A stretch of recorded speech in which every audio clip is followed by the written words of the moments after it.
we're safe. You heard it. It's two on one. Yeah, without doubt. And good seeing you. Thanks for being here tonight. So, Bill, thanks for everything.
Recognize everyone.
Yeah, I'll tell them that we're about to get started.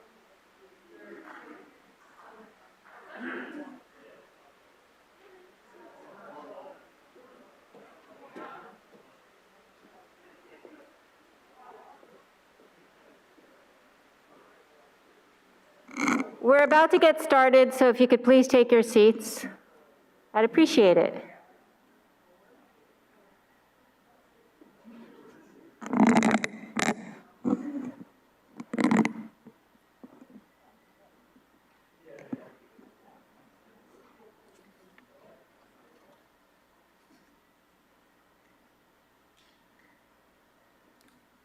Good evening, everyone, and welcome to the Spark Bowl, and welcome to our campus.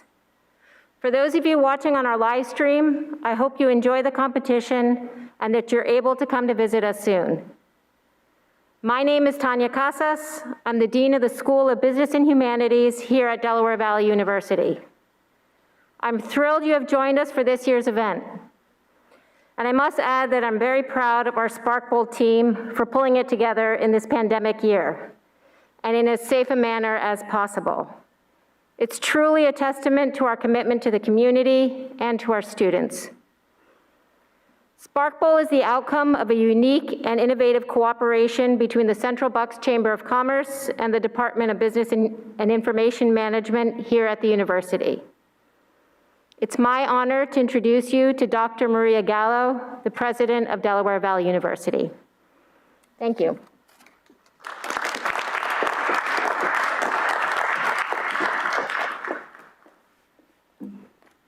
Well, good evening, everyone, and welcome to Delaware Valley University.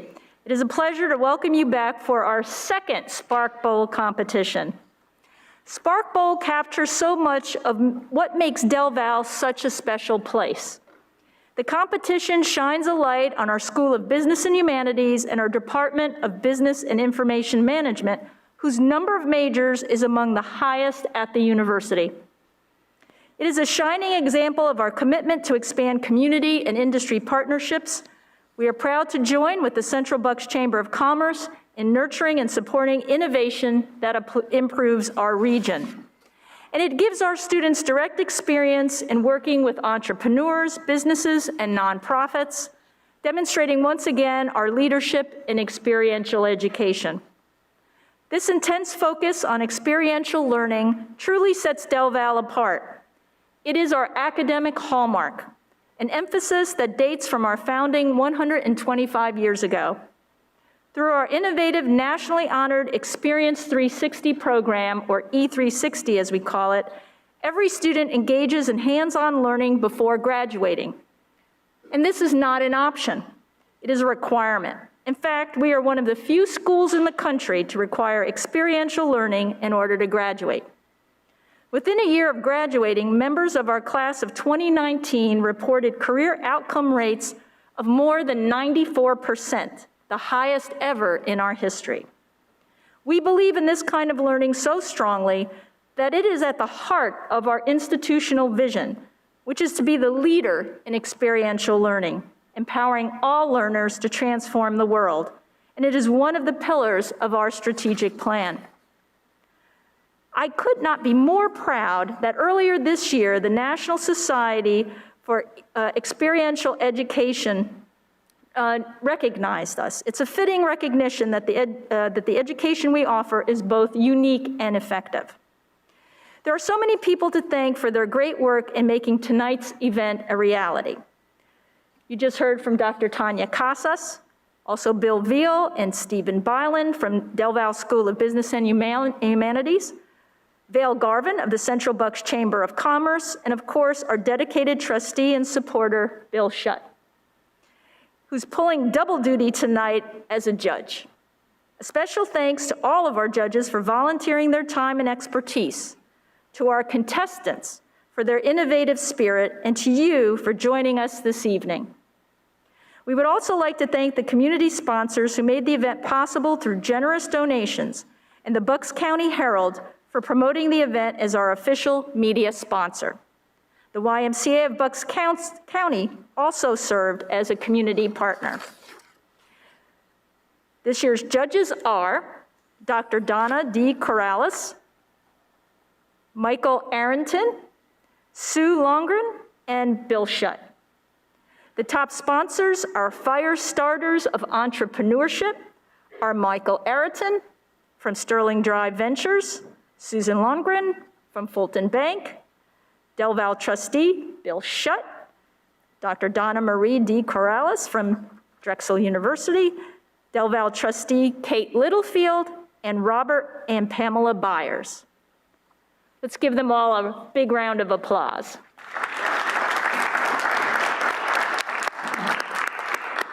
Please see our program and our website for the full list of companies and individuals who made this year's event possible.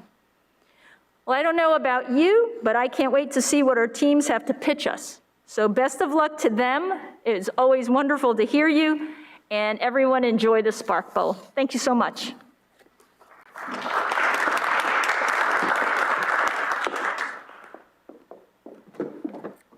Thank you, Dr. Gallo. I'm now happy to introduce Dr. Vale Garvin, President and CEO of the Central Bucks Chamber of Commerce. As always, it's been such a pleasure to work with her on this initiative over the past few months. Good evening, everybody. It's wonderful to be here tonight. It makes me very proud with the relationship that we have with Delaware Valley University and with the School of Business Administration.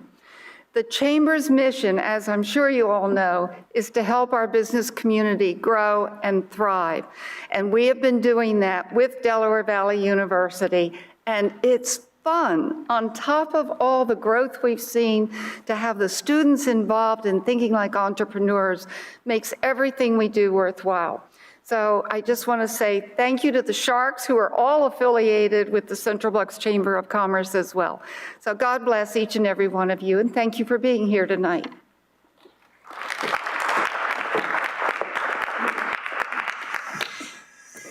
Thank you, Dr. Garvin. I'm now happy to introduce you to the true champion of this Spark Bowl event. It's thanks to his vision and tireless support that we have been able to realize the Spark Bowl competition. Mr. William Schutt is a member of the Board of Trustees here at the university and is an honorary degree recipient as well. He is also an honorary director of the Central Bucks Chamber of Commerce. We're truly grateful to Mr. Schutt for his leadership and his desire to cultivate innovation in our local communities and in our university. Lucky for our contestants, he is serving as one of the Spark Bowl judges tonight. I'm happy to invite Mr. Schutt to the podium to introduce our other judges. Thank you. I just want to mention and introduce the Sharks, if you will. And first, Dr. Donna DeCarolis is the founding dean of the Charles D. Close School of Entrepreneurship at Drexel University in Philadelphia. She has lived the life of entrepreneurship and business her whole life. Before starting the Close School, Donna was the management department head at Drexel's LeBeau with an MBA from Villanova, a doctoral degree in strategic management from Temple. Donna certainly is a great choice to be a judge at an entrepreneurial contest. So it should be interesting for the contestants here. And besides that, I serve on Donna's board of advisors at Close, so she watches over me. Susan Lonergan, this is her second year of being a Shark. Susan's the director of middle market and specialized banking for Fulton Bank's commercial sales and lending teams across 5 states. They get long titles at a bank, I see. Prior to this role, Ms. Lonergan was regional president of Fulton Southern Pennsylvania Division.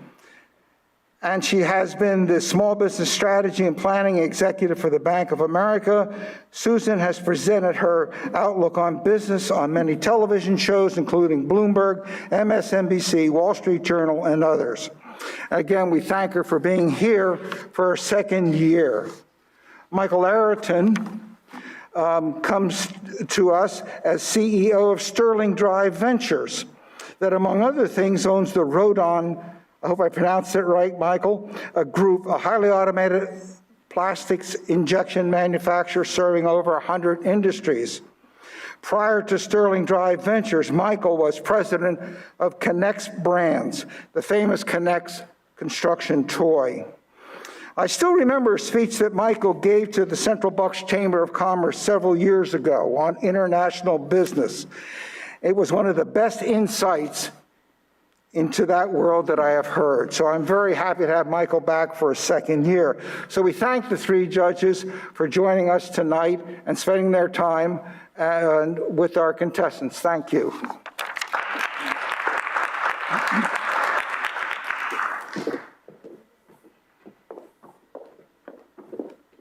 Thank you, Mr. Schutt. So now a word about the process. I'll be introducing each of the contestants and the names of their businesses. Each contestant has no more than 5 minutes to pitch their business idea. Just for your information, to perfect their pitches, each Spark Bowl competitor has worked with an assigned team of Del Val students and an advisor from our Small Business and Entrepreneurship Center. Once the 5 minutes is up, the Spark Bowl judges will have 10 minutes to ask questions of the contestants about their business proposal. Contestants will be given a 1-minute left warning. You're going to hear a little bell ring. All pitches will be rated on research quality, business analysis, scalability, marketability, final plan, and the ability of their business to positively impact the economic future and prosperity of Bucks County.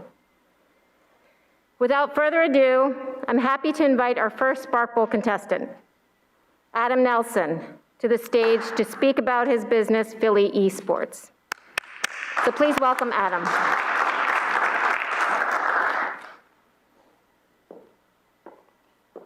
Okay. Yep.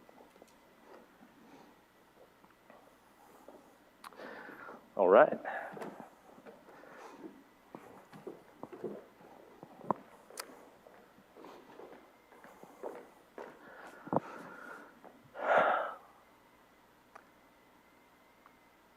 Good evening. My name is Adam Nelson, and I'm the founder and CEO of Philly Esports. It is a pleasure to be here this evening. Esports. I'm sure everyone here tonight has heard about the NFL, the NBA, the NHL, and all traditional sports. But esports is going to be larger than all of them combined. And let me give you one number for some context. In 2019 alone, all the esports events across the globe received over 500 million unique viewers across all the events. And that number is only getting larger. I'm a farm boy from Lancaster, Pennsylvania. I spent my early days riding horses, shoveling horse manure, riding fence. I didn't have a lot of other kids to play with when I was growing up. And so gaming was a hobby that I picked up really early, and I became absolutely passionate about it. I fell in love with it, and I knew it was something I wanted to be a part of my life. Through video games, I learned a lot about the military. I learned about units and tactics and things of that sort. So at 18 years old, I enlisted in the US Army. After I finished my tour in the Army, I decided that I wanted to find a new mission. So I moved back to Philadelphia, and in January of 2019, I started my first esports event at a college in Philadelphia. 30 kids came, bringing their laptops and computers with their parents, and they played a game called Fortnite, and once that event was over, I knew that this was an industry I wanted to be a part of. The esports market is absolutely ginormous, grossing over $1 billion in revenue.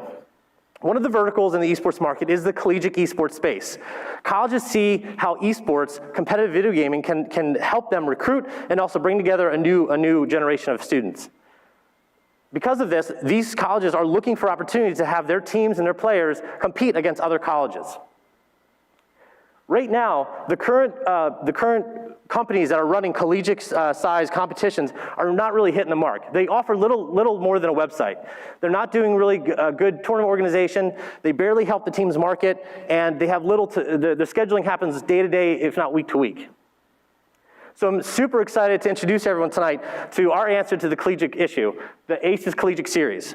All the colleges you see on your screen this evening are currently participating in a league right now. We're running 2 different games, and in between the 2 games, the colleges are facing off for a total prize of $3,000 each. So what is it that we're doing?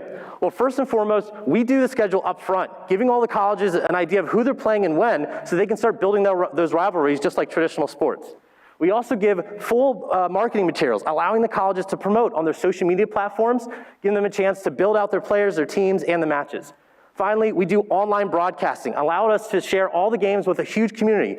Streaming on platforms like Twitch and Facebook allows us to be incredibly scalable, as well as when we bring on sponsors to get to a larger audience.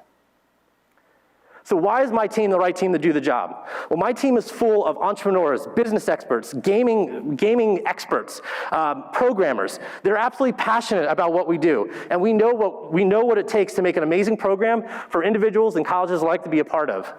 Additionally, we're providing opportunities for students from Bucks County to participate, as well as full-time and part-time jobs. And since we're fully remote, we can hire from Bucks County and really anywhere.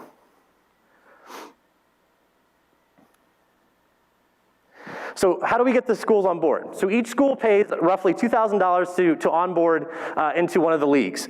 We're trying to run 9 leagues a year, which brings us over, if we're able to get 12 teams per league over the course of the year, we're able to bring in a little over $200,000 in revenue. Additionally, for every league we run, we have a full sponsorship package, allowing companies to sponsor and get involved as well. If we're able to get sponsors for all of our leagues, that's another $90,000 in revenue per year.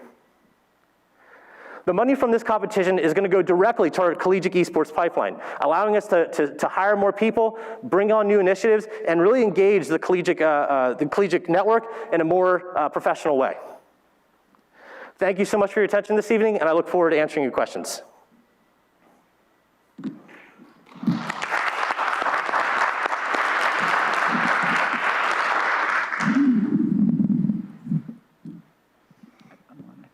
So I have a couple questions. I'm Michael, by the way. Great presentation. You finished a minute early. Get points for that in my book. So there's a lot of things happening locally. There's Nerd Street Gamers, Comcast is involved, the Giant teams are involved, and the monies that they're talking about in revenues are exponentially bigger than what you have on the screen.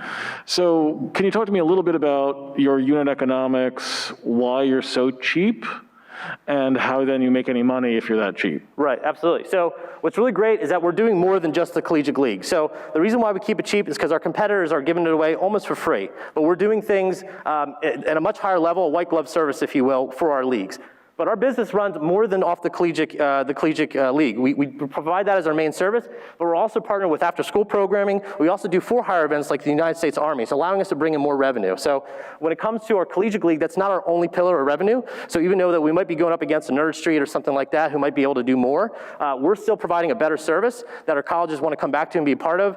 We're trying to really build relationships with our partners. So it's more of a personal experience. And even though we grow and scale, the team that I build, hiring people from Bucks really matters because we're finding the right people that even though if we grow and scale and become larger, those organizations are going to still want to come back and work with us regardless of the competition that's out there. Mm-hmm. That's something I'm really passionate about. Quick question. I'm sorry, were you through, Michael? I'm going to get close just so I can hear you because of the mask. It's hard to hear. My mic is on. You're good. It's on. Okay. So I saw that in the pricing strategy, the colleges are the ones that pay? Correct. So the colleges pay, Yep. Okay. And so the other thing I wanted to ask, maybe an extension of Michael's question is, what I think I hear you saying is that you're offering a very differentiated product. Correct.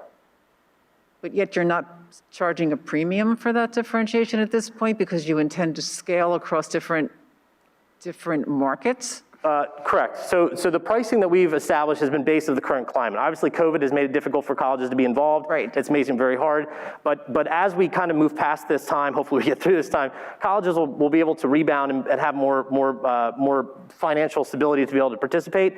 Right now we're small. We have a small league. We only have a handful of colleges. So we're trying to build that up. Once we're able to get a better following, we've proven our product. The colleges see the worth. We'll be able to charge a more premium price for the product. We'll be able to afford it, and it'll be much more. It'll work out for everybody. But what I was saying before is that because we have other products that we're doing, we can lower the price for colleges to get involved because we have other revenue coming through that helps subsidize some of that cost lost in that process. Okay, thank you. Absolutely, thank you. Great, and hi, I'm Sue. Hi, Sue. And excellent presentation. Thank you. I completely agree. And I'm sorry to be so focused on the economics. It's okay. But if you think about 3 to 5 years out, Absolutely. where do you think the revenue could be? Because I Sure. think Let me show where you. we're all coming from, when we look at the revenue numbers that you've presented, it looks like it's probably pretty difficult to be covering the expenses that you have today. Right, so what's really great about today is that my only expense is really payroll and some of the services that we have, because everything I do is virtual. I have no office, I have no equipment. I just pay for the online services that I use and maybe some copies of the games to host the game online. What's really great is that as we grow, we're gonna add on more leagues. We're working with, in particular right now, we're actually working with the United States military to do a league. So not only are we doing leagues for colleges, especially as colleges adapt more, because 71% of colleges that don't have a program right now are looking to start one in the next couple of years, and there's roughly 6,700 colleges in the entire country. So there's gonna be a huge market for more colleges to get involved. But on top of that, since we're working with the military, we're gonna be able to bring more revenue. This revenue here is strictly for our collegiate leagues, on top of our sponsors. A lot of our funding comes from sponsors. For the leagues I have right now, I've raised, or not raised, but I've been able to get $10,000 in sponsorship, and that's going up against some of my competitors that have bigger leagues, but as small as I am, I think that's a really good success for what we've done. Thank you. Absolutely, thank you. How many colleges do you have right now signed up? So with the league that we're doing right now, between the two games, we have 9 colleges. In what area? So most of them are here in the Northeast in the Philadelphia area, but we have colleges out in the Midwest, in Ohio, Florida, Texas. Now, when we look at the competition that's possible, there's large organizations, of course, but colleges, universities are looking to set up their own, and they have the capability, and they have, how do you see that? Do you see them as potential competition? So I think that there are colleges that are trying to pioneer and be forward-facing when it comes to collegiate competition. But at the end of the day, a college doesn't want to take on the burden and have to deal with hundreds of other colleges across the country. I have a team that's been doing it. We understand how to do it. We know how to scale it. And I have mentors that have been working with me through this process that also work in the academic space that have been helping me with the communications and how to frame it so it makes sense for the colleges to be involved. I think the one thing that you mentioned there is where it might be a really good focus, and you talked about doing this with the military. That's a market where you can be locked in and do it, and don't just keep it with the U.S. military. You could do this different leagues, different places. That's one where you could excel probably fast. It's hard to get in, but once you're there, you're in forever almost. Absolutely, I agree 100%. Thank you. What's it cost you to acquire a customer, and then what's it going to cost you to scale? Because and maybe just talk a little bit about your team, because you say your team knows how to scale, but as we sit here today, it's, I guess you've only been in this a little while. So, how do you get people? How much does it cost to get people? How do you keep them?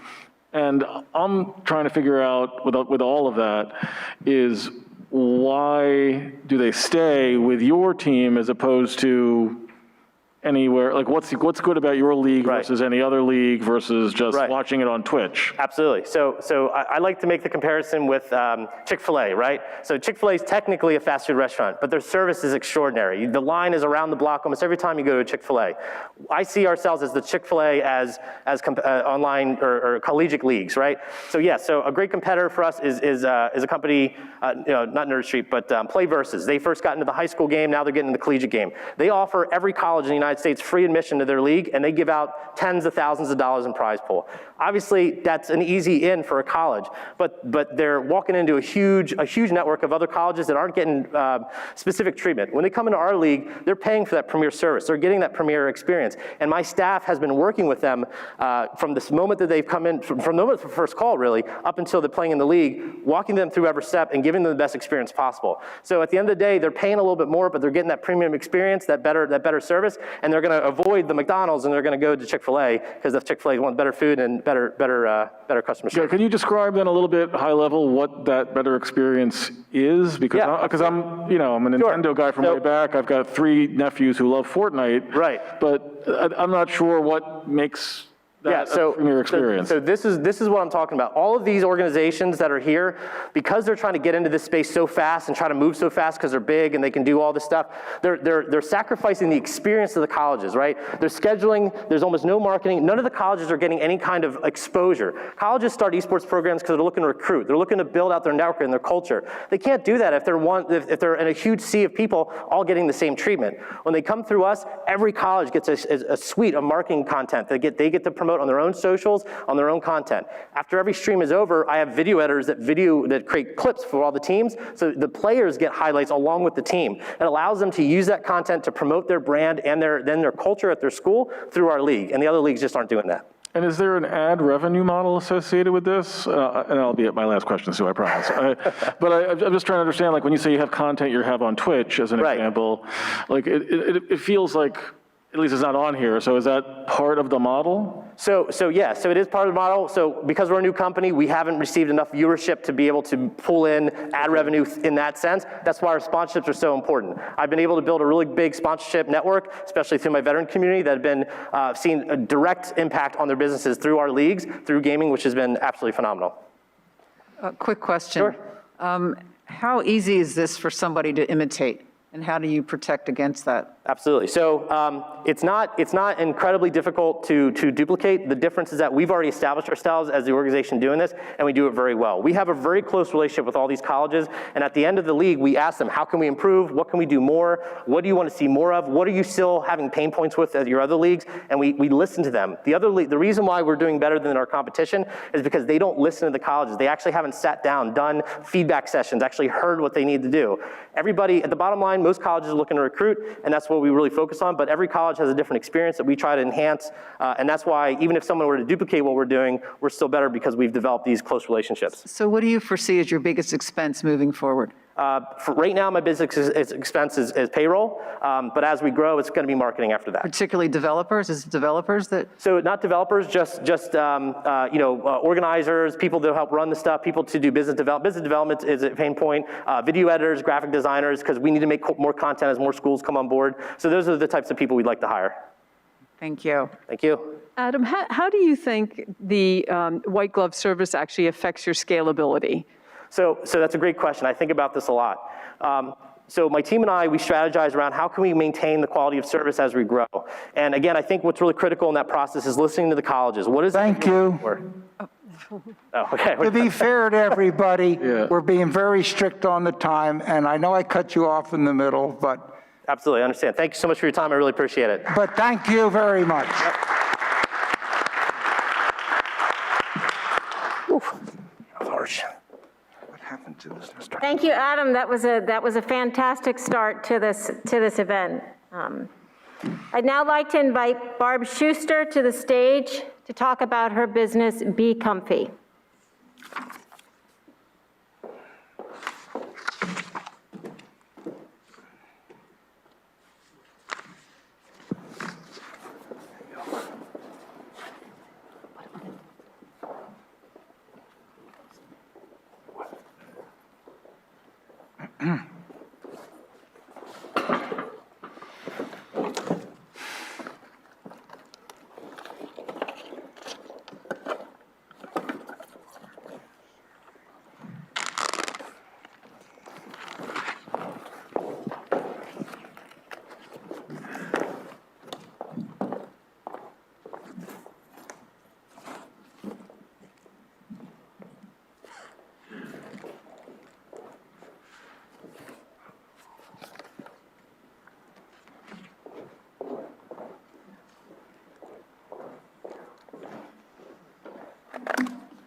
So have,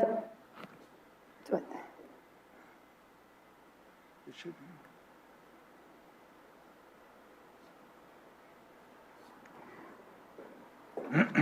Is this on?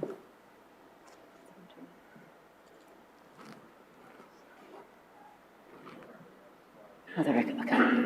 Sorry. So have any of you have had a massage? And how has that made you feel? Hi, I'm Barb Schuster, inventor of Grooming Hands, and thank you for this opportunity. So if you have had a massage, then you know how good of a benefit that you get and how you feel when you do get a massage. Wouldn't you want your pet to experience the same thing? So instead of Scheduling a massage for your pet, you are able to deliver a therapeutic massage while you're brushing your pet and give them the same health benefits that you experience when you get your massage. This is the Grooming Hands experience.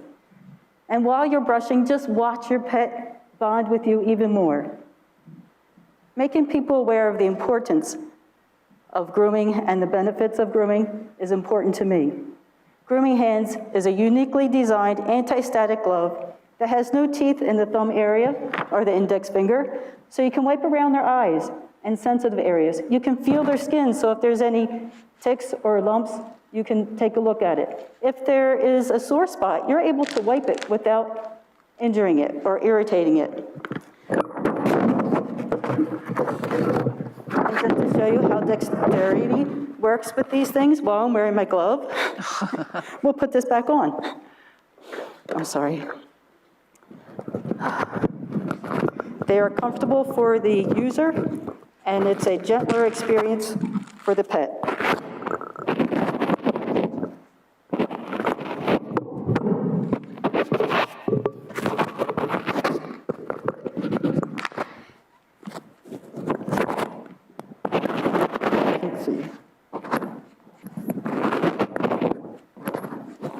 I just can't see.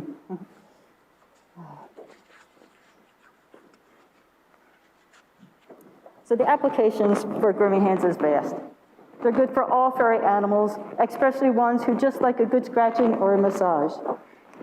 According to the American Pet Product Association, their $99 billion has been spent on their pets in 2020.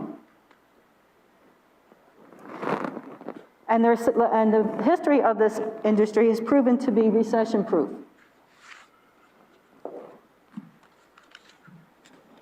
The census, according to the American Pet Product Association, states that there are 63 million dog owners, 43 million cat owners, and almost 2 million horse owners. The ASPCA states that 6.5 million companion pets are sent to shelters every year nationwide. The problems are because pet problems are aggressive or problematic behavior, they grow too large, or there's health problems. Time magazine states that despite the pandemic, which they thought there would be an increase in pets going to shelters, actually had an opposite effect, that there was more pet owners, there was an increase in pet owners. So, through market research,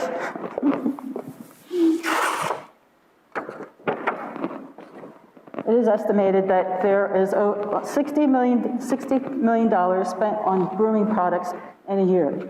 So if we could reach 5% of pet owners, we would be a major contestant in the pet industry. Currently, I have 2,600 customers and a variety of retail stores. My aspirations is to obtain professional manufacturing. With the help of manufacturing, I can have a warehouse in Bucks County, be able to hire residents, which will be creating jobs to fulfill orders. And we know how online sales have increased. It won't slow down anytime soon. So concentrating not only on online sales, but also for the stores like pet shops, grocery stores, would be important. It's important to help the community, and as I grow, I would help continue to help the community. And it's important to teach them the importance of grooming, which would also drive sales. The way that we would do this is by having professional videos for YouTube and online services, and professional ads for magazines and newspapers. So as you can see from our modest projection of Grooming Hands sales, Thank you. we could yield a profit. Excuse me. We have to, I'm sorry, hold you to the 5-minute rule. I'm going to start off with just a question.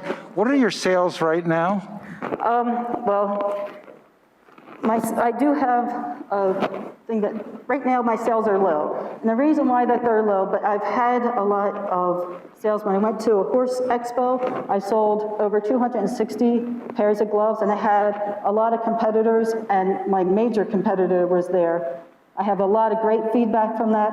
When I go to an outdoor sportsman show, which was big, I sold over 220 pairs of gloves there.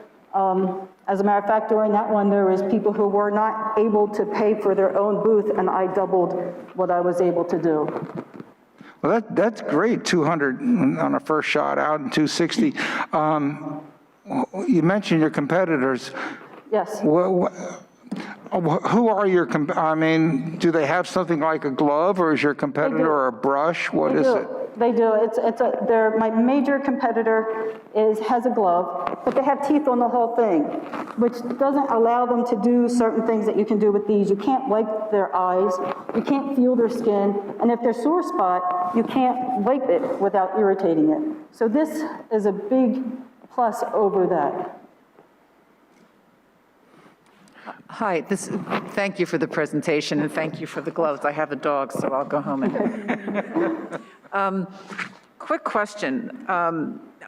It's very appealing, but my question is the assumption of the demand for a personal massage. So when I think about maybe giving my dog a bath or just sitting there and petting the dog, I don't think I want to massage the dog. So I guess my question is, how do we know there's a demand for people that want to massage the dog? Because I think you're actually selling you're selling the feeling that people should massage their dog, their cat. Okay, so the main thing that people want to do when they brush their pets, they're getting rid of the hair, they're getting rid of the dirt.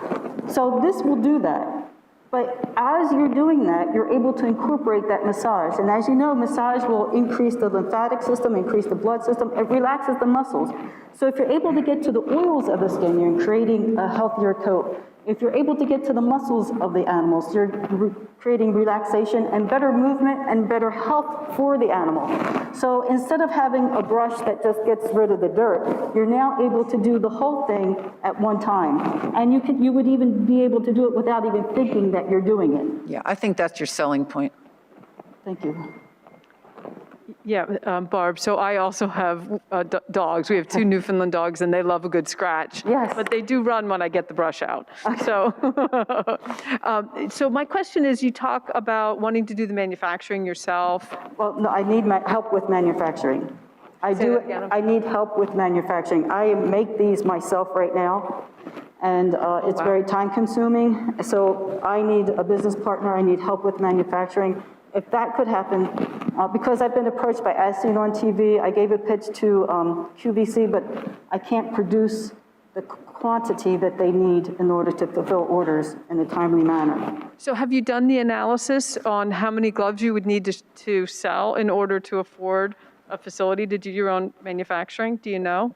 No, I do not know. Okay.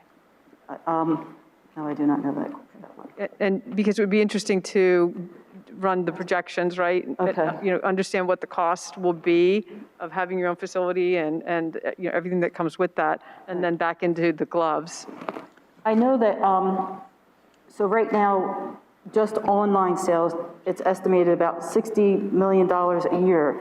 And I'm sure if I reach the 15% or 5%, I'm sorry, 5% of customers, I would be able to make $300,000,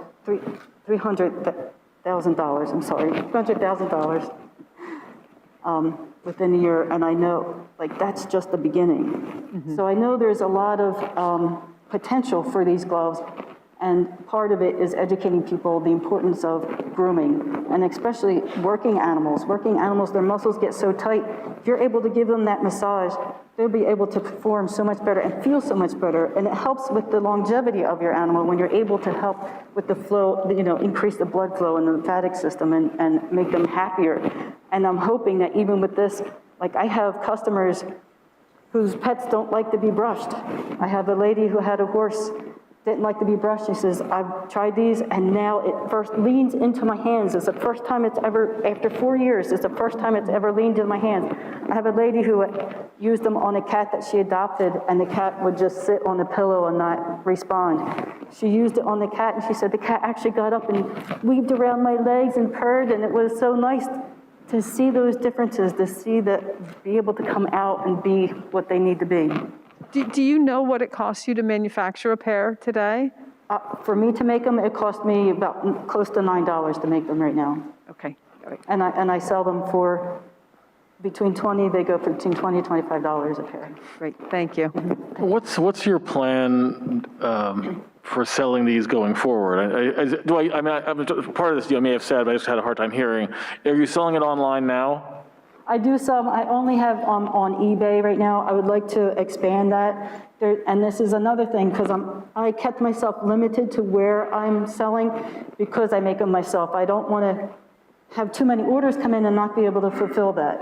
Yep. And so I'm trying to be careful as to where I go to sell them. But I mean, I have the platforms, so many, once I get manufacturing, there's so many places I can venture into to be able to sell them. Right, but what's your ideal plan? Would you want to sell them direct to the consumer? Would you want to sell them to a brick and mortar retailer? Would you want to sell them, Well, how do you? And like any store right now, I don't think there's any one place to sell. I think online is definitely a major place to go, and the retail stores, because people do like to go into places and see what they're going to buy. So, and I enjoy going to the expos because that's where I really can show people what they're used for, how to use them, and I've been getting great responses from that. And there's just two quick ones. Is there anything patentable or protectable about this? I have a U.S. Utility patent right now for this, and Issued? A utility patent's issued? pardon me, Been issued? A utility patent's been issued? is it an issue right now? Has it been, it came out, you actually got the utility patent certificate issued by the Patent and Trademark Oh, Office? yeah. Okay. I have the patent. Okay, Yeah, United States patent. okay, and when was that? When did yeah. I get it? I got it in 2018, Okay, and it took me a long time to get it, quite a few years and a lot of yes, back and forth, but. familiar, it's about right, that's, yeah, you're doing good. So as part of your research into selling more, do you have an understanding of what margins you'd have to give the retailers, what margins you'd have to give distributors versus selling it? Because obviously you're selling it direct now, you can make money, but Right. if you have to sell it for, So right now, I have over 7 stores that I sell at, and the sales at several of those stores has actually increased through the years. So I sell it to them for $15 a pair, okay, and then they mark it up to whatever they want to mark it up to. right. So I would like to be able to reach more retail stores, but like I said, Gotcha. But have you thought through the amount of money you're going to need to make per glove, per set, to be able to afford the kinds of things you want to do to scale up? If you have, just share a little of that. If you haven't, I get caught up in those, how we scale this thing. I haven't really thought. Okay. I don't know what to look for or what people are looking for. Yeah. And I have one last question then, and then I'll move on, cede the floor. Who do you see as your audience for these? Is it pet owners? Is it people who have stables? I'm making this up as I go. Okay. Who is it? So I don't think there's any one ideal pet, because You. the horse industry is where I started. Okay. That's where my passion is, so I know it works really well for horses. My biggest sell right now is for dogs. I have a lot of cat owners, I have rabbit owners. So people with a lot of other type of animals benefits from this. So I would focus on horses and dogs to start with, because they're good for any animal. And do you have a collection of stories you've kept? I know you mentioned a couple of stories. Do you have a collection of content you're creating to put Yes. online? Yes. Is it online anywhere yet? I have some online on Facebook. Okay. I have some. I have sent emails to my customers, and I ask them for their response and how the gloves are working for them, and everyone gives a great testimonial. Okay. We got 20 seconds left. So I'm not sure I have time for this, but I think your greatest advantage right now is your IP. And to expand on Michael's question, in terms of who your customer is, you've got a big customer base, I think, with vets, where you could sell this to the vet. And, you know, through just other channels aside from direct to consumer. That IP is a very good thing to have. Yes, okay, all right, Thank you. thank you. Thank you very much.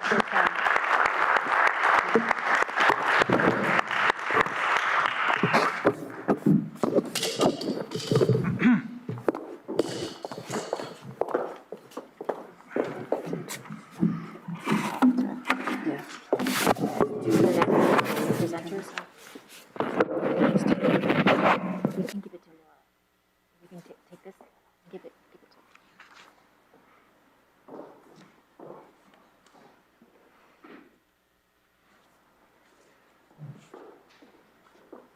Thank you, Barb.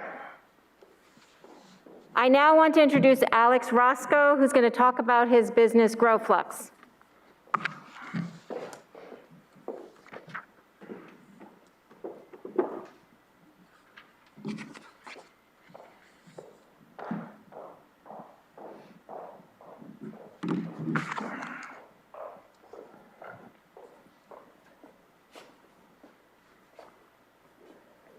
Hi, I'm Alex Roscoe, co-founder of GrowFlux. I'm here to talk to you today about a niche industrial market called controlled environmental agriculture.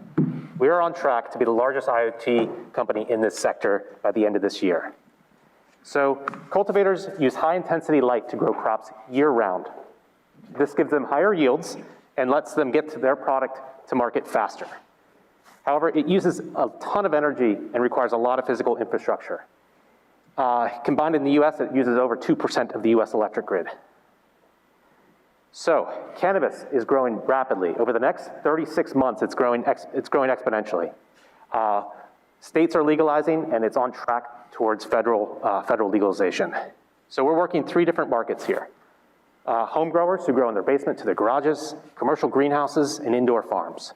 We're not just growing cannabis, we're helping cultivators grow food as well. We're in one of the largest indoor farms in the East Coast, Second Chance Farms in Wilmington, Delaware. We're in farms from Singapore to even Iceland. So we make a smart lighting controller that connects into these lights.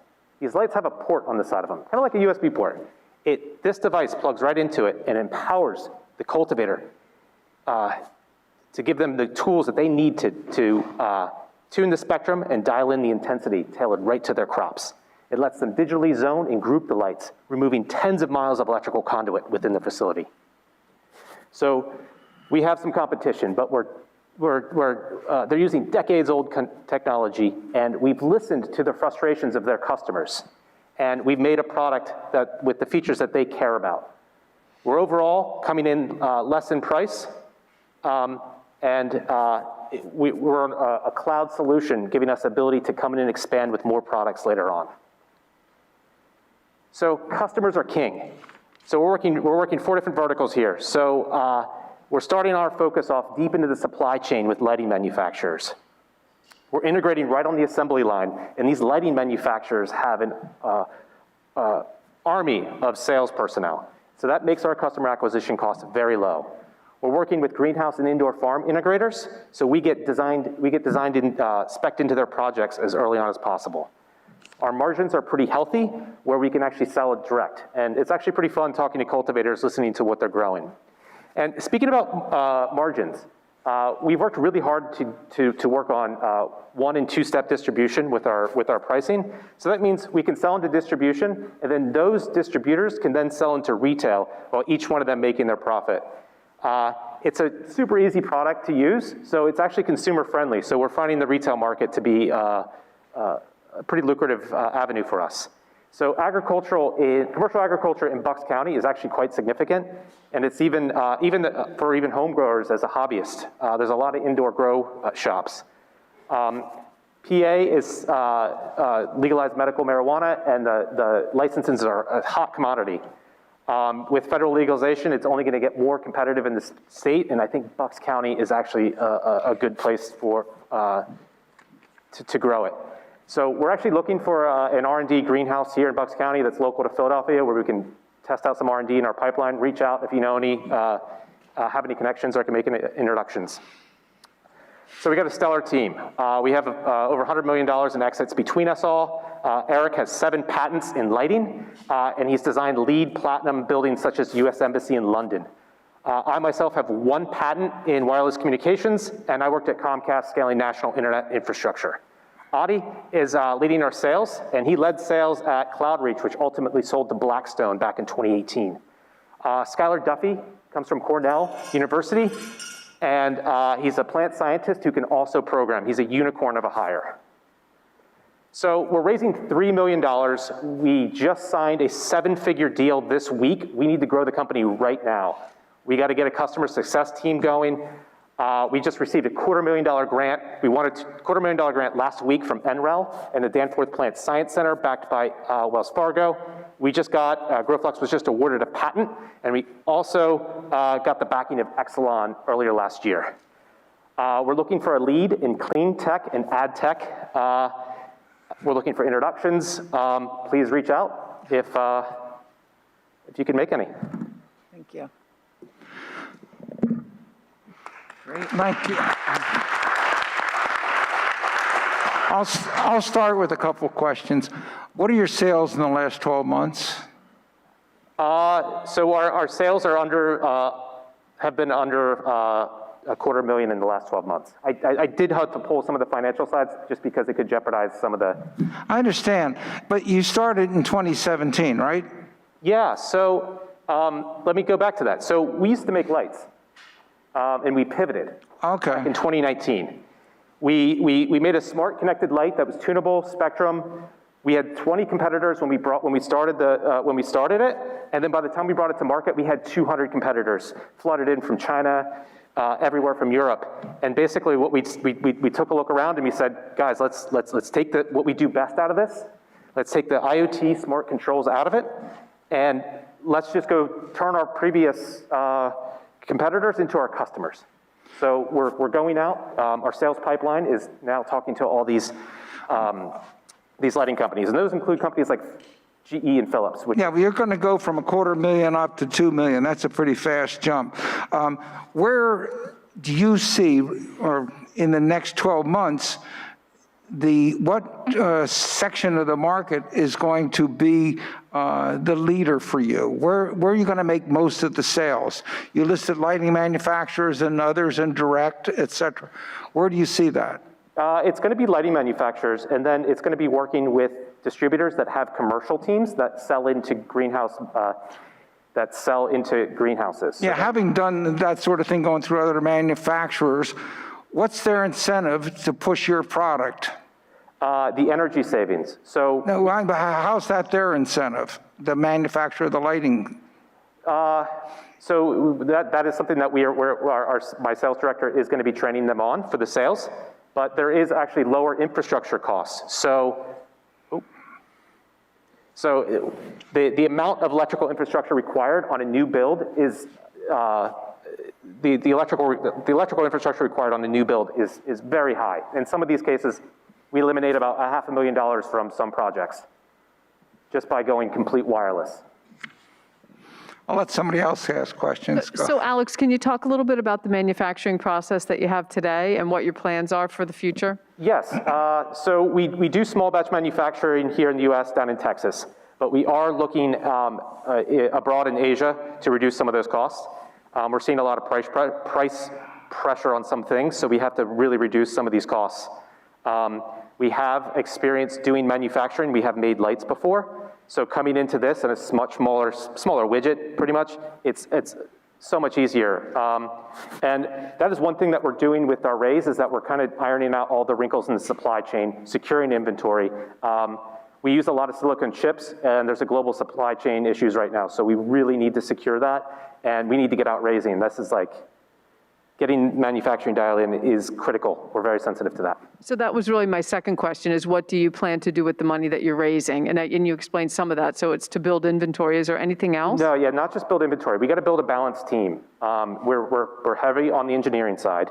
We need to build out marketing. I really need to get a customer success team going. So that's building out documentation, building out instructional videos, taking support calls or support emails, and really getting customer experience to be top-notch, because that is a really important thing for cultivators, is that being able to contact someone in the company that is paramount, because it's their livelihood. If their crops were to, if their technology in their facility were to fail, it's a risk for them. So we need to be top-notch, top game for that.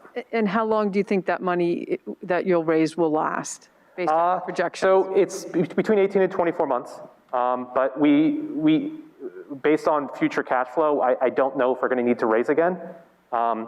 But we do need to onboard new lighting manufacturers, and the time for customer acquisition on lighting manufacturers is about 6 months. It's a longer process, but it bears a lot of positives, because then they do the sales, and it's recurring revenue for us. Great, thank you. So just to confirm, then, your main business model, I just want to make sure I understand it, is convincing lighting manufacturers to make this for you and sell it for you? Well, it started off with just the dimmer product that we have here. Yep. And we expected the lighting manufacturers to come knocking on our door for direct integration like 2 years from now. Yep. But that happened way quicker than we thought. So we're a small team. We've just focused on this one lighting manufacturer right now, and Gotcha. we're doing a direct integration with them. But we still sell this because there's a huge addressable market with other manufacturers out there that we are compatible with. And we've built a lot of relationships over the last 2 years with these lighting manufacturers. We're testing, oh yeah, this slide's perfect for it. So we're testing with many manufacturers, and basically they buy our dimmer and they test it out, and we demo with it, and we actually become their official dimmer that they recommend to their projects. Gotcha.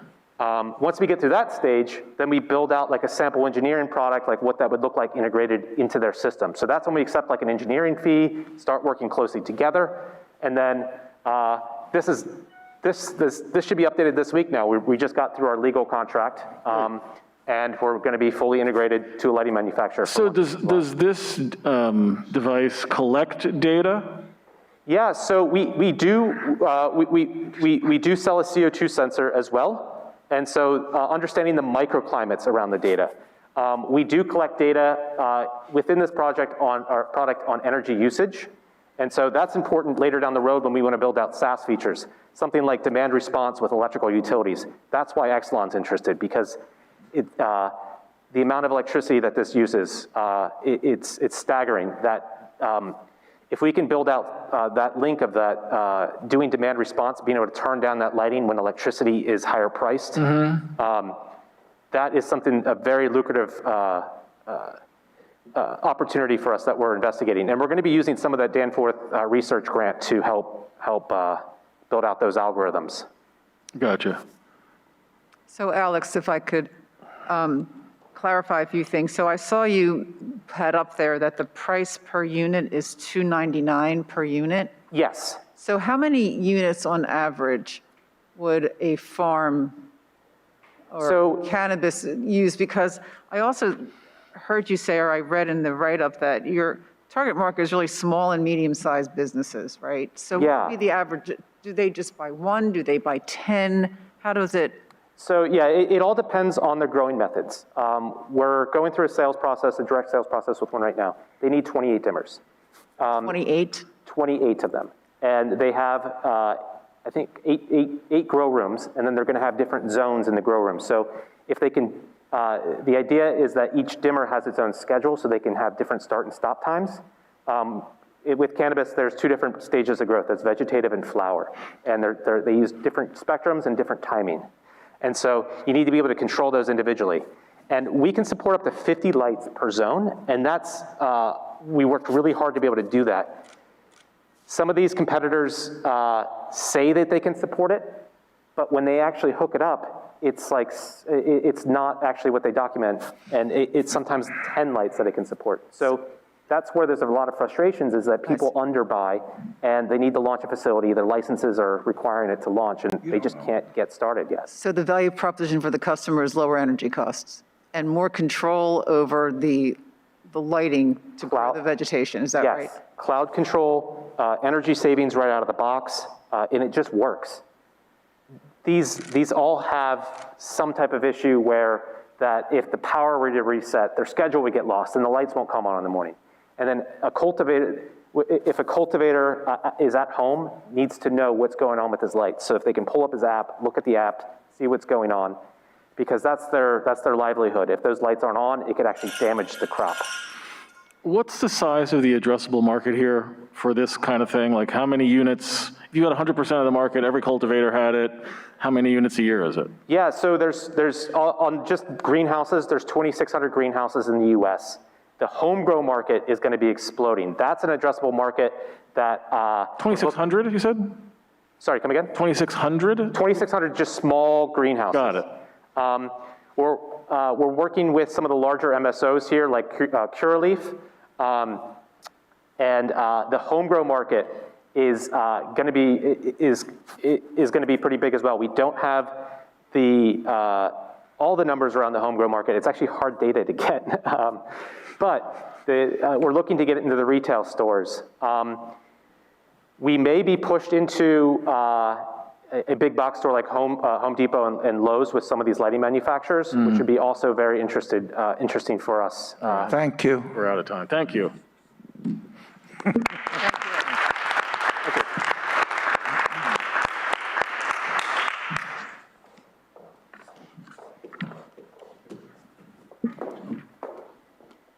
Thank you, Alex. That was quite a presentation. Next up is Anthony Prado. He'll present to you his business, Xenoil.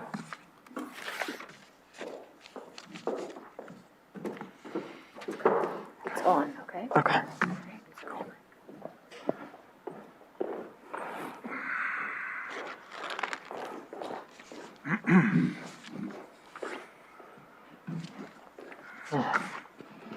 All right. Well, good evening, ladies and gentlemen. Thank you for having us at Spark Bowl. My name is Anthony Prado. I'm the CEO of Xenoil. Tons of plastic waste end up in our landfills every single year. In 2019, Amazon alone used 232,000 tons of plastic. Xenoil looks to take these plastics and remanufacture them into products across multiple markets. Xenoil is a manufacturer bringing carbon neutral manufacturing and sustainability to Bucks County. We plan by 2026 to remanufacture 14,000 tons of waste plastic. Our team has the expertise to manufacture our product and to develop a strong brand. We're currently partnered with a number of organizations, suppliers, and distributors in order to market and sell our products. We're happy to be working with our current partners and advisor and are thankful that we've had early investors. Some of our current products include XenoWax, a prototyping wax used in jewelry manufacturing, metal casting, and much more, and Xenofiber, a 3D printing filament made entirely of recycled plastic. We expect to diversify into other markets, including beverage containers and construction materials. In front of you are some samples of our two current products. Here are some of our current customers and what Andrew Beaver, one of our beta testers for Xenofiber, has to say about it. I've known Anthony Prado for the last 10 years. Compared to what is on the market right now, it's on par, if not better, just for the fact that it's 100% recycled. It is definitely one of my more favorite materials to work with. These are our total addressable markets for our two current and next planned products. We intend to hold 2% of the XenoWax market and 1% of the Xenofiber market by 2026. We also intend to have a profit margin between 50 to 85% for our products. Many of our competitors utilize expensive virgin material where we are able to use low-priced recycled materials. This also helps our customers' demand for low prices.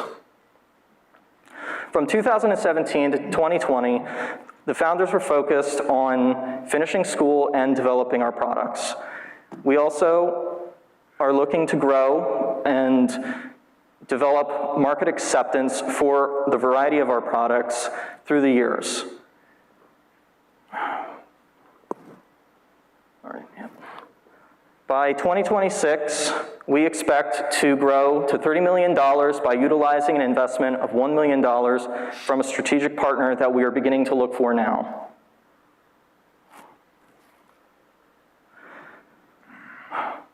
Our main competitive advantage is that our materials are lower priced while we are able to maintain our consumers' sustainability initiatives. We also are able to maintain higher detail with our Xenowax product, and our Xenofiber product does not need as much post-processing as other fibers. We intend to create value-add content through blog articles, informational webinars, and social media while utilizing advertising, trade shows, and influencer marketing to support those low-cost efforts. Xenoil is not well recognized in our markets, and we also do not have much marketing or sales expertise. We currently do not have patent protections on our products, nor do we have quality credibility for them as well. We intend to fix this issue by joining industry organizations, obtaining patent lawyers, and beginning the patent process, and getting sales training as well. Currently, we are in a small 300-foot square facility where we are able to maintain small quantity manufacturing of Xenowax as well as Xenofiber. We can expand this process all the way up to 1,000 square feet, but by 2024, we are expecting to outgrow our manufacturing capacity and have to move into a much larger facility, where we will also introduce the XenoBlank brand, as well as improve our efficiency and profitability. We intend to use the SparkPole grant to improve two efforts. One, our manufacturing capacity of Xenowax to go from 60 pounds to 300 pounds per batch, and then for our marketing efforts to introduce tools to both generate and qualify our leads. Xenoil intends to bring Bucks County to the cutting edge and to create an invaluable world created by valuable waste. I'm Anthony Prado of Xenoil. Thank you for your time. Thank you. Could you go back to that slide with the going out to 2026 projections? Yes. For a second? Am I reading that correctly, that you think in 2026 you're going to lose $20 million? Am I missing something?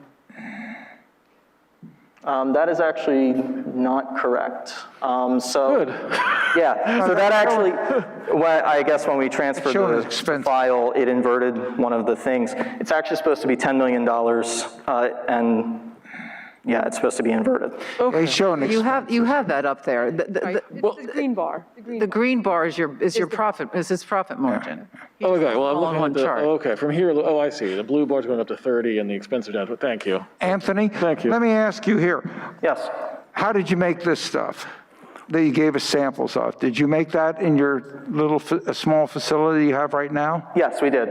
And where do you think, if you're going to get to the $30 million or $2 million, where are you getting the raw material from? Where do you think that'll come from? So the raw material, we actually have a supplier through New York that we work with currently as our main supplier for our low-density polyethylene, as well as our PETG and water bottle content. We mainly pull from him for our plastic content. Have you started on the patent process at all? What's that? Have you started on the patenting process? So we've done at least our initial research. The main thing is now getting a lawyer involved to begin drawing up the formatting and stuff. So when did you first come out with this, or come up with this finished product that I'm holding in my hand? So the Xenowax product first released in 2019, probably about Q2. My advice is you better get moving on the patent thing immediately with any of the money that you have. So there are no sales or anything at this point, correct? We do have some sales. We made about $1,000 in the past 2 to 3 months. Okay, I'll let somebody else ask questions, Donna. So to build on Bill, this is a question that I had. So you're sourcing your materials from someplace in New York. So how are they getting down here? That's a transportation cost for you? Yes, that is unfortunately a transportation cost for us. Okay, and then because I know nothing about manufactured products, Xenowax, what does that do? It's used in a variety of different processes. It's a raw material, so it can be really used however the end user comes up with it. It's used in metal casting during a process called investment casting, where they make essentially the product out of wax. They melt the wax out of a clay mold, and then they pour metal into it. But it's also used in CNC manufacturing for prototyping, as well as mold making and a variety of other products. Yeah, I guess my question is, the Xenowax, Xenofiber, and the Xenoblank are used in a variety of industries. And so have you chosen those products for the growth in those industries? Both for the growth as well as their impact on the overlying industry. I see. Okay, thank you. So Anthony, I saw on one of your slides that you can, you generate revenue per shift of about $300. I think it was for the Xenowax. Yes, that's correct. So have you thought about what capacity you would need to be able to build to get to your $30 million in revenue? Yes, so in order for the company to become completely sustainable, we need to generate about $10,000 a month or $120 a year. To be able to go full time with this, about $200,000, and from there expand further. But the manufacturing process for the Xenowax, with that expansion of manufacturing, we can go from about $300 all the way up to about $3,000 in a single batch. In a batch. And you can do that with this first step expansion that you talked about? Yes, that is correct. Facility? Okay, yes. Great, thank you. So you're making these products right now? Yes, we are. So this is not just you're making a recycled resin, you're taking recycled resin, you're making these products? Yes, correct. Got it. Yeah. And you have no sales force at the moment? None that are significant. We currently have 2 distribution lines that we're trying to pursue right now. Okay. A 3D printing distributor out of New York City as well as a small tools company out of New Jersey. For the Xenowax product. Gotcha. And I think it's just the acoustics in here. Did you say that your gross margins are going to be between 50 and 85%? Correct. And it depends on the product line. For the Xenowax product, it's about 50%, while with the fiber, it's closer to the 85%. And then our other products range from there. Gotcha. And does the fiber have wire? Is it, there's copper wire inside, or what's inside the? It's entirely plastic. It's entirely plastic? Yep. Okay. So what's the uses for the Xenofiber? So the Xenofiber is actually both a B2B and B2C 3D printing filament. So it can be used in an Ender 3D printer. It can be used in a very large Maker or Lulzbot 3D printer. It just depends on the end user. But it's only for 3D printing? Correct, yes. Okay, so you can't use it to do stereo wire as an example? Correct, okay, correct, yes. Okay. So, go ahead. Go ahead. Have you tested this material for hardness? Yes, on the Shore-D scale, which is a rubber and plastic scale for those that don't know, it's at about a 55. And the coefficient of friction on this thing, as you go across it, I assume you've looked at that too? Yes, we have. Because this is very slick. This is, I think there's a lot of uses for that sort of thing. Yes. You don't have the patents and stuff yet. Who's doing this sort of thing right now in the way of competition? So for the Xenowax product, there's 2 current competitors. There's Freeman Supply, who are essentially the original manufacturer of this product. And then there is also machinablewax.com. They all use a paraffin wax-based compound, where we utilize a plastic-based compound. Anthony, how are you coming up with the applications for your products? What's your process for that? So the applications are actually found in industry. Many of them we've done research through companies that utilize those processes, or people who've come to us and go, hey, we have this application. Do you have a solution, or maybe is there a way we could utilize this? In Canada, I actually had a gentleman who was creating educational kits for kids learning robotics, and he wanted to know if there was a way that we could use our wax to create a mold around a servo motor that they could just simply replace without, having to throw it away. So it's possible that you're just scratching the surface right now with the different applications that you're using. Exactly. The metalworking industry is an almost $1.2 trillion industry globally, and many of these sales of machinable wax are within the US currently. No other competitors are really outside of the US, so that there's a whole market potentially unreached. Have you thought about how to explore those other opportunities? So we've looked at mostly a distribution model for overseas sales, as well as potentially sales within the United States. We would like to do our own warehousing and sales platform ourselves, but we do understand that does limit our potential capacity of sales. Thank you. So Anthony, so your customer then is the manufacturer, is that right? Yes. And so what is your sales pitch to them? What is their incentive to buy your Xenowax as opposed to someone else? Because your margin's really high. Yeah, so some of our other competitors, their machinable waxes actually sell for about $12 to $15 per pound, where ours is about $5 per pound.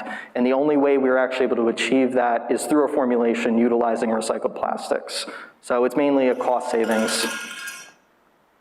So your price is cheaper than the competitors? Correct. And many of the markets that we're entering are very price sensitive as well.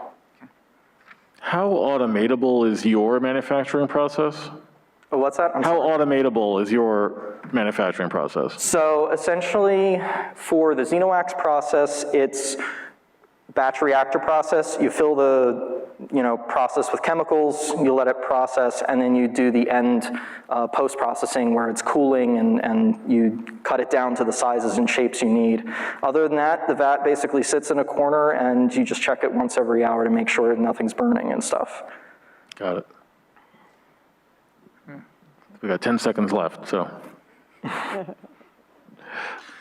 think it's cool. Thank you. Thank you. Thank you. All right, thank you.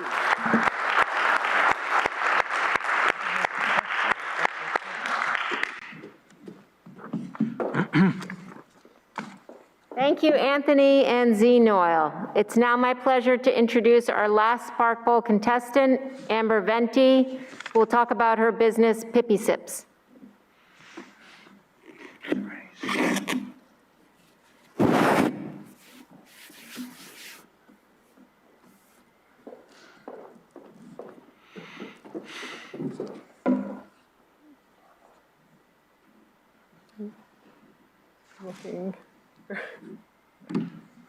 I'm looking for the time, sorry.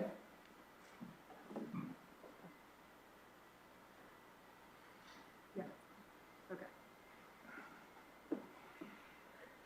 Hi, I'm Amberly Venti, CEO and co-founder of Pippy Sips, the creators of the first ever award-winning 3-in-1 storing, cooling, and monitoring system for breast milk, Maya.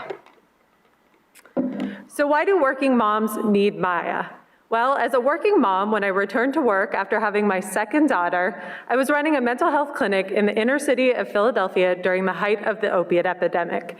As you can imagine, I was literally putting out fires and managing crises every day. In the midst of that, I was trying to pump and store breast milk. There were 3 issues. Number 1, the refrigerator where I stored my breast milk was in the room where we did group therapy, and it was kind of awkward to knock on the door to put my milk in there. Number 2, I hated walking the halls with my see-through milk bottles and trying to help staff manage crises while they awkwardly stared at my milk bottles. Number 3, I didn't like the coolers. They were bulky, they leaked. I didn't know if it was keeping my breast milk the right temperature for the right amount of time. So we developed Maya. But first we wanted to know, is this just an Amber Lee problem or are other women having this issue? So, in fact, we found that about 60% of women have anxiety about the storage and refrigeration of breast milk. That means 1, 2, 3, or 4 times a day, a woman is having concern about the safety of her breast milk.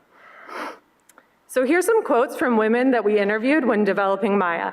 As you can see, they validate the concern about the coolers keeping breast milk the right temperature for the right amount of time. They also talk about the barriers that compound making it so difficult, including lack of access to a refrigerator.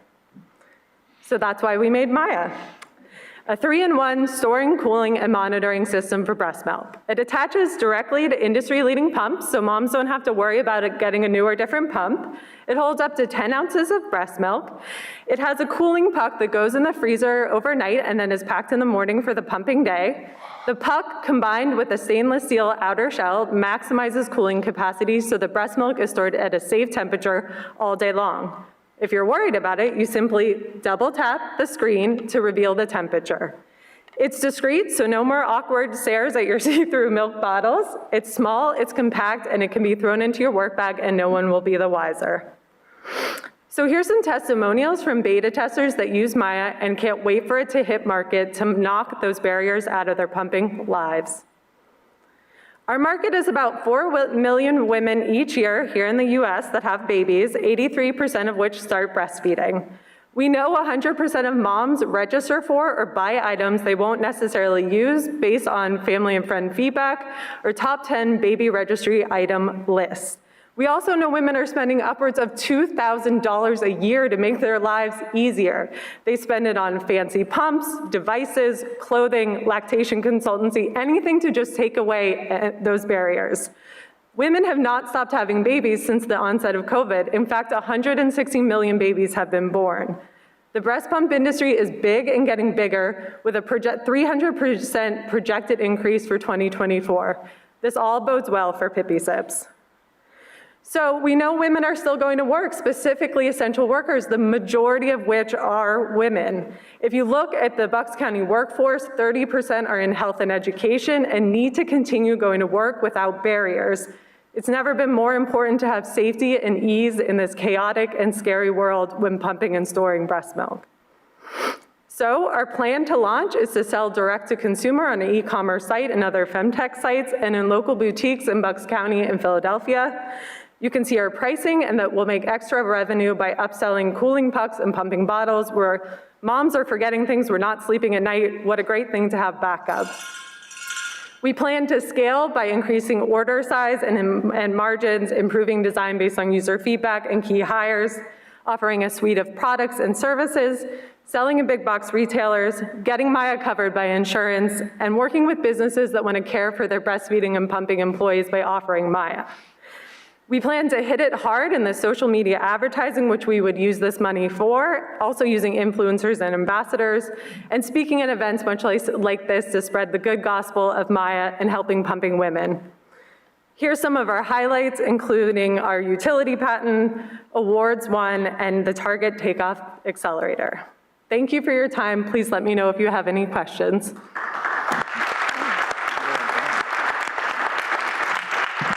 I think it's super clever. How do you make it now? Is it made in the US, made overseas? And you talk about the cost of manufacturing today? Yeah, so we have 4 components to the Maya device. The 3 components that will touch the breast milk will be made here in the US, and the 1 component, the outer stainless steel shell, will be made in China. We've spent over the past year trying to find the best vendors and the best prices, and we cut our cost of goods in over half in the past year. Okay, so is it assembled in the US then? Yes, we will assemble in the US. So you're importing the shell, assembling it here? Yes. So it's sort of like a swell bottle for breast milk that works with a pump? You hit the nail on the head. Okay, so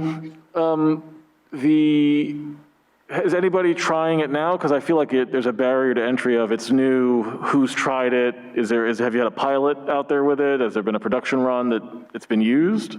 Yeah, so we really plan on developing kind of an incentive program for our first-time users. We understand this is a new behavior for moms, so we need the innovators, which, I understand that's a smaller size of the market.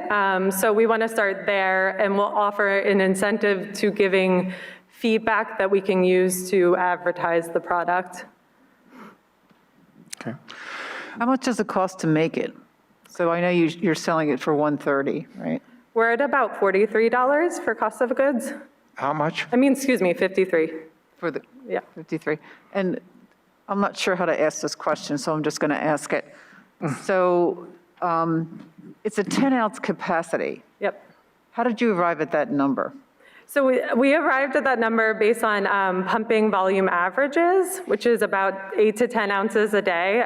Some women are overproducers and they can buy 2 at a discounted price. That's where I saw that package. Okay. And so quick question. Do you think that COVID and so many people working at home is going to have a negative impact on your sales?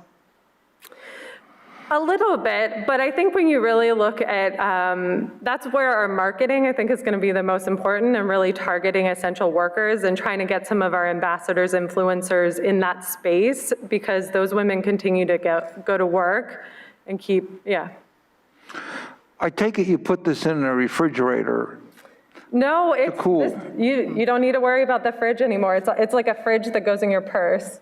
Yeah, no, but I mean, do you have to put it, like there are some food makers, like ice cream makers, you put them in the refrigerator to bring the temperature of the internal workings down. Yeah, so the cooling puck goes in the freezer overnight. Okay, I just wondered how long does it have to be in the freezer? Yep, overnight. Okay. It behaves kind of like a cooling pack in a cooler. Okay, so what is your protection going to be? You have a patent on it. Are there others out there, other devices out there close to this? There is one other device on the market. It behaves differently than ours. It relies on an external form of cooling, so it relies on ice rather than having its own internal cooling mechanism. And it's a lot bigger, it's a lot clunkier. It was developed and manufactured in less than a year.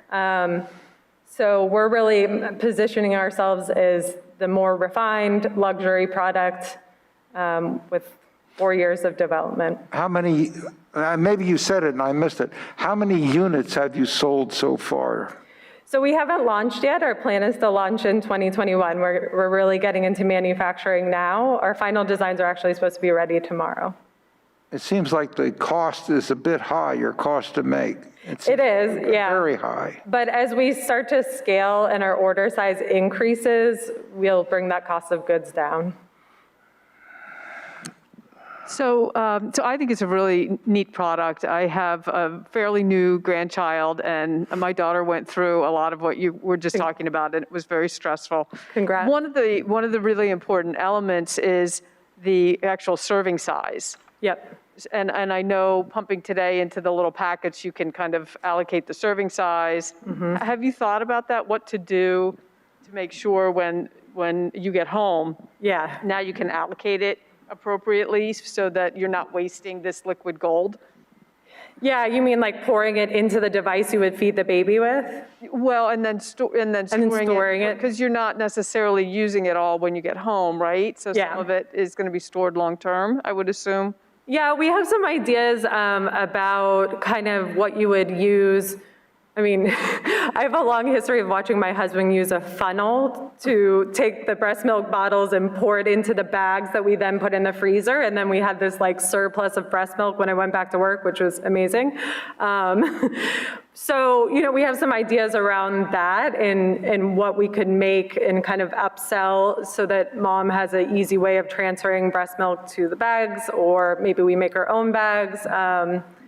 Yeah, we're just getting started, so. And have you thought about, from a marketing standpoint, are there any other products that you could align yourselves with that a new mom would need? And so you could kind of ride the marketing with other organizations? Yes, very much so. So 100% of our users will use a breast pump. So I think we easily align with breast pumps. I mean, I have big visions of selling on Amazon, and when a mom buys a breast pump, it says, buy one of these, buy Maya also, like pair it with this product that will help your life. Great, thank you. Yeah. Have you approached any of the breast pump manufacturers it seems like it's the kind of thing they would want to add as an accessory? We haven't, but we've had some reach out to us. They're really waiting to see us hit the market and get more validation. And then on your team, since you touched on Amazon, do you have any experience, either you and your team, doing the kind of search engine marketing, social media marketing necessary to get surfaced when the breast pumps are shown, or to buy sponsored ads or any of that stuff? So I've been managing our marketing on social media for the past almost 4 years now. Okay. I would not call myself an expert, but I've gained some expertise. I really think after we launch and raise some money that probably one of our first hires would be somebody in marketing and sales that has a true expertise. Gotcha. Do you have an audience now? I'm sorry, do you have a social media following now? Yeah, we have a little bit of a cult audience. We did a crowdfunding campaign a couple years ago and started to really generate some followers. And the really great thing about our followers that I appreciate, number one, it's a small community. You think about women talking about breasts and nipples and breast milk and all those things. It's a small space, but then also people have really stayed dedicated to us and reach out to us and are like, is it coming? When's it coming? Like, we need this in our lives, so. Have you done business projections? Where do you think you could have the business in the next 2 to 3 years? Yeah, we've done projections. I think if we're able to raise money and start scaling, we can be in a very good position in the next 3 to 5 years. Question for you. You said it maintains the temperature. Yes. What temperature does it maintain? Great question. So breast milk has to be stored at 59 degrees Fahrenheit or cooler for 24 hours. So it maintains that temperature. In our beta testing, we're at 12 plus hours, but we're hoping final product is a little bit. Can the temperature be adjusted where it would maintain something at 40 degrees or 50 degrees? The reason I'm asking is, what are the uses are there for this device? Some medicines and all, I think, have to be kept at certain temperatures. And I just wonder if there's a market beyond just using it for breast milk. And so can you adjust the temperature? Well, who does the science behind this and the technology? We have so the science is kind of a combination of our research, our engineers' research, testing. Our manufacturing partner works predominantly with medical devices, so they've been a really great partner in all of this, and they've put medical devices out there. So the quality control is there. Quick final question. How did you arrive at that price point of $130? Because to me, that sounds kind of a little steep for... Yeah, great question. So really that is the price we want to start out at as a luxury product. When you look at our competitor, they're more around $75, $80, but in the long term as we scale, we would like to bring it closer to the sweet spot that we found in our crowdfunding campaign, which is around $100. Thank you. Can you talk about your impact on Bucks County? Yeah, we would really like to sell in local retailers when Maya is ready. We also really want to keep women in the workforce. 2.3 million women have left the workforce during COVID-19 because of the barriers. So anything we can do to help women stay in the workforce, which will therefore help Bucks County's economy, we are there for. I think we're out of time. Thank you very much.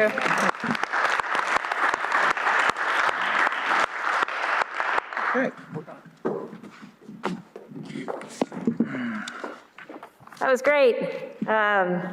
So this concludes the competitive presentations. The judges will now deliberate. They'll leave and they'll probably discuss for about 10 to 15 minutes. And while they're tallying up the results, we have a brief video from last year's Spark Bowl winner, Taya Lyle Williams, who founded Lucas Pi Bio, which, by the way, I noticed Xenoil had Lucas Pi, I guess is working with Lucas Pi Bio as well, so I thought that was pretty cool. So I hope you enjoy the video. Thanks.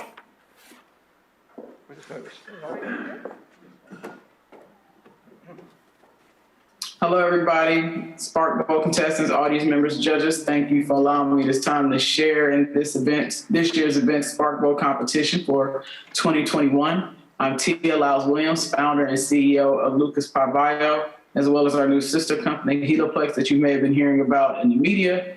We've been working very, very hard to get where we are today. The Spark Bowl definitely has provided a springboard for us to get to where we are. So right now for Lucas Pi Bio, we're working on, again, building out our facility. We have some land reserve via the Philadelphia Land Bank and the City of Philadelphia.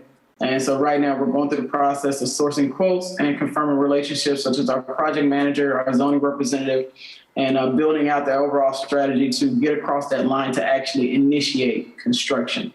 Hillplex, we just closed out our RFP. Hillplex is the first commercial life science co-working space for life science startups, including biological drug, R&D, med device R&D, including artificial tissue developers, and health and med tech software developers. So the whole purpose and the reason why we call it commercial is because the tenants in that facility will be working in a regulated environment. And basically, the overall point of that facility is to help them build out their prototype. So drug people need to produce drugs at a smaller scale to test in animals. Device need to build a prototype to test against the current standard of care. And then you already know the app process, development software application development process, for med tech and health tech software developers. But the most important thing is that they have the users or potential partners of that software in that same environment. So a lot's going on, moving very rapidly every day. And then the latest is that I'll also be moving myself to the Philadelphia area, particularly directly in the city. So I'm excited about that. But enough about me. Let's get to the Spark Bowl competition. Looking forward to see who's going to outcompete who's going to be the winner. All right. Thank you. Hello, everybody. Spark Bowl contestants, audience members, judges. Thank you for allowing me this time to share in this event. Spark Bowl has been very instrumental as far as providing a launch pad for Lucas Pi Bio in particular. There was a lot of media attention at Spark Bowl 2019. I hope there will be the same for 2021. It definitely has allowed me to achieve some great things, as you see in all the logos and the pictures around my background. Most recently becoming a Forbes Next 1000 honoree. So I appreciate Spark Bowl lending that opportunity and being the foundation or the springboard for that media attention, including informing people of our business, what we're doing to potential and some confirmed investors that we're working with now or under due diligence with now. So definitely has laid the foundation for the success of Lucas Pi Bio today.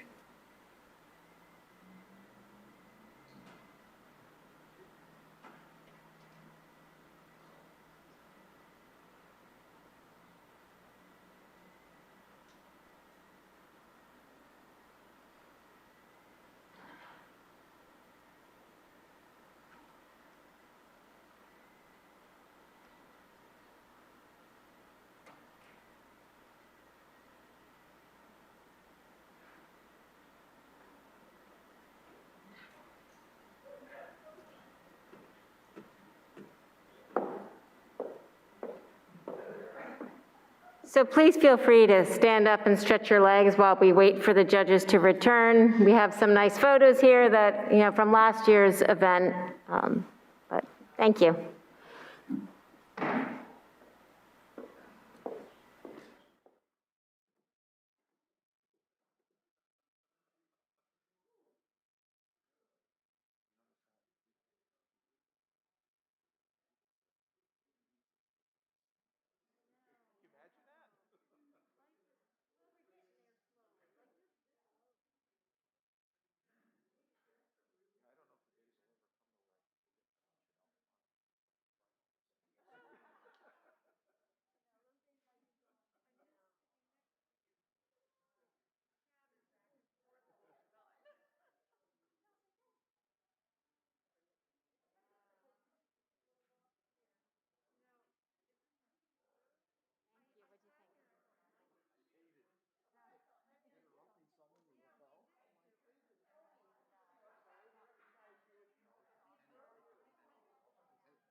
so tight in the inside, but I got through.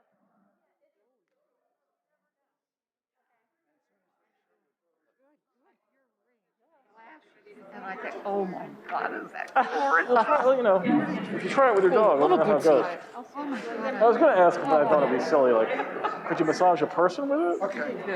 Or would it be too hard on a person? Too hard, yeah. Because you know how they have some of those kneading things? Yeah, if you had, maybe if you had it like through Your clothes? yeah. I think it would be too hard. Yeah, so more of a... But I 15. Other dogs would like that. Sure, thank you.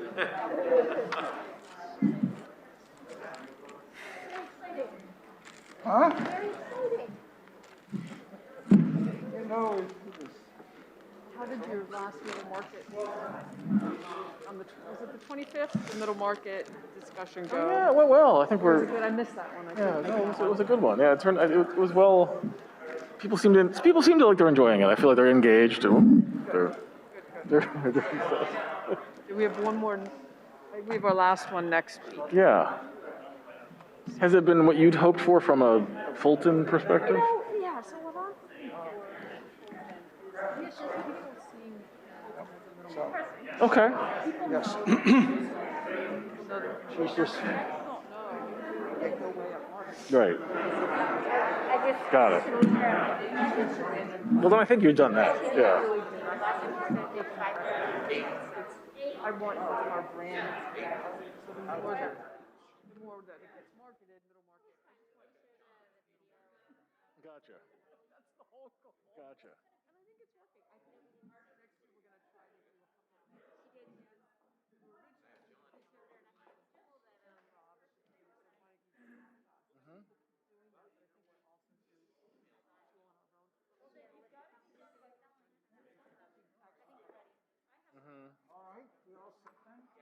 Yeah.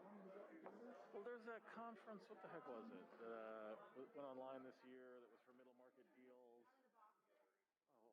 Oh, what was it? Smart Business or Dustin Klein, who used to be with Smart Business. It's called, if I think of it, I'll send it your way because that's what it is. That's what that is about deal flow. That's what Which ones are these for?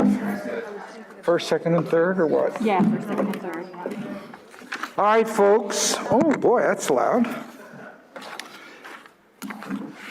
If everybody is waiting, we decided that we'll make the announcement tomorrow, so good night. That would really be fair. I will say this, it wasn't easy. Do we all agree immediately? Of course not. But because we were impressed with everybody's efforts, and as Maria Gallo said, you know, they get an idea and they work with it and they stick with it. So we're honored to be here with these startups. So let me start with number 3. We have first, second, and third. And the third prize and the third award goes to Pippi Sips. Is she here?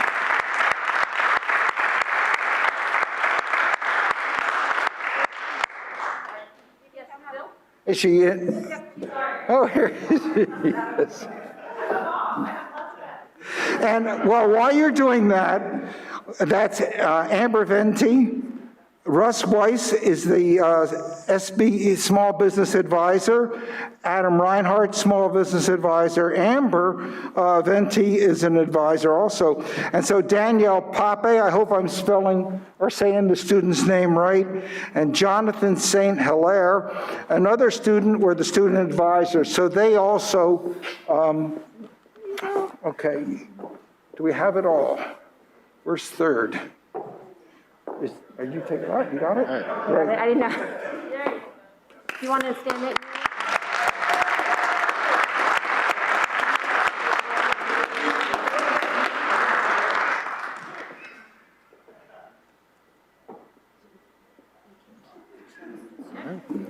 Thank you. Congratulations.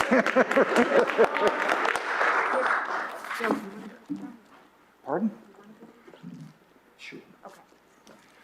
All right. The second place thank you, goes to GrowFlux. And that's Alex Roscoe. Chris Wagner is the SBCE advisor, and Mike Florig and Pat Lawler, the student advisors that work with them. So, number 2, thank you. Second.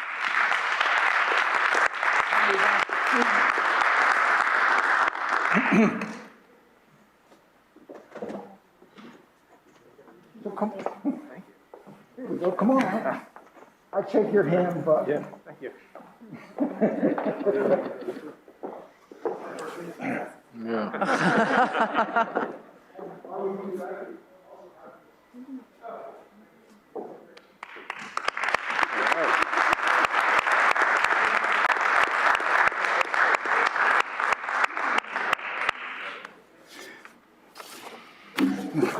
And it's great that the students also win prize money, and we're very happy about that.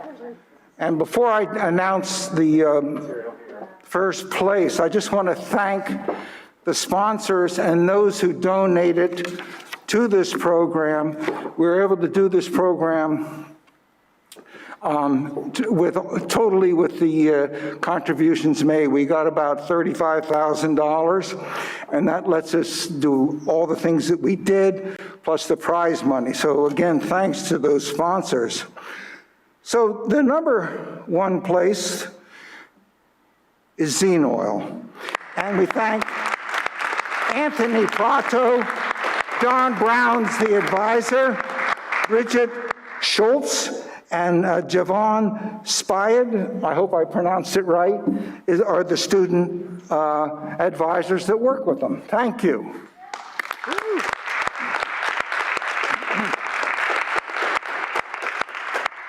I get to do all of it. So as you saw in the program, the first prize is $12,000, and the prize for the students is $3,000.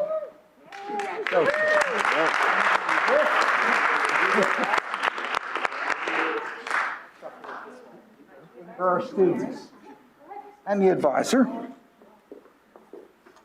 It's your big check that you got. Congratulations.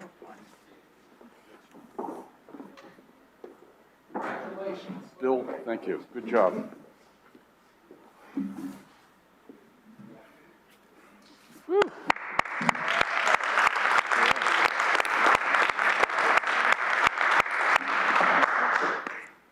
Thank you. Congratulations to all of our contestants. You know, you put on a really, really great show. This was exciting. You know, I love that we do this. Wanted to thank as well all of our Small Business and Entrepreneurship Center advisors that helped out our student teams and worked with the contestants. Yeah, as we said, the Spark Bowl is a really incredible experiential learning opportunity for our students, and we really appreciate their efforts. Thank you to our judges, your tough questions, really great questions, your critical feedback, and your overall wisdom help build stronger businesses and stronger communities. A big thank you and shout out to our sponsors who provided the support for our prizes and made this event possible. You're playing such a vital role in ensuring that even in these really tough times, our local entrepreneurs have the support they need to innovate and grow, and that our students benefit from the valuable experience of working with startups. And if anyone out there is interested in becoming a Spark Bowl sponsor, please reach out to me or to Mr. Schutt. We would really appreciate it. Thank you to our audience in attendance and our audience virtual audience. I can feel your energy. It was very positive. And finally, I really want to express my heartfelt gratitude to our Del Vale and Central Bucks Chamber of Commerce team, who've really been working nonstop behind the scenes. You know, there's a lot of details that go into this, and especially again in this particular time period, it has been difficult, but we pulled it off, and I'm really proud of all of us. So thank you very much. And this concludes our show. I wish you all a wonderful evening. Thank you for coming. Picture.